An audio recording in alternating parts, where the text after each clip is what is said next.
দাড়িভালের অধ্যায় শেষ হতে চলেছে ব্রাজিল দলে। ব্রাজিলের কোচ হওয়ার প্রস্তাব পেলেন কার্লো অ্যানচেলত্তি। সবাইকে চমকে দিয়ে যা বললেন এই মাস্টার মাইন্ড। তাই বিস্তারিত জানতে হলে ভিডিওটি না টেনে শেষ পর্যন্ত দেখতে থাকুন।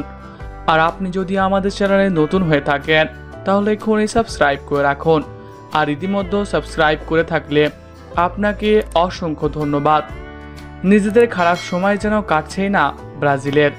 একের পর এক হারে ক্লান্ত ব্রাজিল বিশ্বকাপ বাছাই পর্বগুলোতে নিজেদের হারিয়ে খুঁজেছে সেলেসাওরা।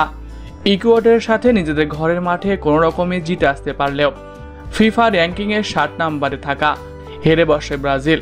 ফলে বিশ্বকাপের সরাসরি অংশগ্রহণ নিয়ে বেশ শঙ্কায় জেগেছে ব্রাজিলের।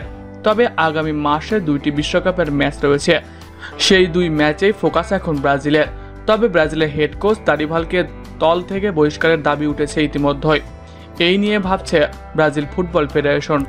এছাড়াও প্লেয়ারদের সাথে বনিবনত না হওয়া অন্যতম কারণ হিসেবে উল্লেখ করা হয়েছে। এর ফলে দাড়িভালকে ব্রাজিল দল থেকে বাদ দেওয়া হতে পারে, এটা নিশ্চিতভাবে বলা যেতে পারে। তবে ইতিমধ্যেই জানা গেছে ব্রাজিলের কোচ হওয়ার প্রস্তাব দেওয়া হয়েছে কার্লো অ্যানচেলত্তিকে। ব্রাজিলের সম্ভাব্য নতুন কোচ হিসেবে কার্লো অ্যানচেলত্তির নাম শোনা যাচ্ছে জোরে সোরেই। এর আগেও একবার তাকে ব্রাজিলের কোচ হওয়ার প্রস্তাব দেওয়া হয়েছিল, তবে তিনি রিয়াল মাদ্রিদেই থাকতে চান বলে জানান।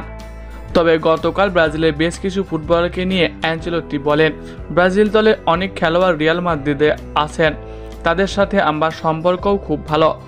ব্রাজিলের পক্ষ থেকে আমাকে যে প্রস্তাব দিয়েছে এর জন্য আমি নিজেকে গর্ববোধ করছি। যদি ব্রাজিলের কোচ হওয়া যেত তাহলে দারুণ কিছু হতো। এটা নিয়ে আমি সময় চেয়েছি, এটা অনেক লং প্রসেস। এই প্রসেসটা নিয়ে আমাকে ভাবতে হবে, কারণ আমি একটা দলের সঙ্গে যুক্ত আছি। আমি তাদের কাছে থেকে কিছুটা সময় নিয়েছি। প্রিয় দর্শক, ব্রাজিলের কোচ যদি কার্লো অ্যানচেলত্তি হয় তাহলে কেমন হবে?